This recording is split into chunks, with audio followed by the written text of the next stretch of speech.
Hey everyone, hope you're doing great. I'm Nerdis, a web designer, and I'm glad you're watching this video. In this video, we're going to dive into how you can find and change a user's username and password using CPanel. At the first, to log into CPanel, add a slash to the end of your website's address and then type CPanel, or you can add colon and 2083 to the end of your website's address. Enter your cPanel username and password to access the cPanel environment.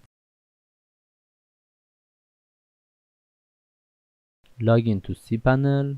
Once you are in, go to the databases and select phpMyAdmin. In this page, you should find your WordPress database and click the plus to see its subsections. Now find wp_users table and click on it. This table shows you all the usernames and password on your site. To edit a user, click the edit button.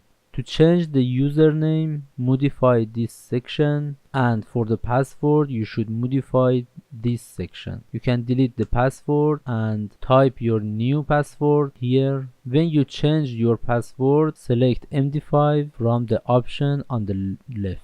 Finally, click go to save your changes. And that's it. You've successfully changed a WordPress user's password. It's really that easy.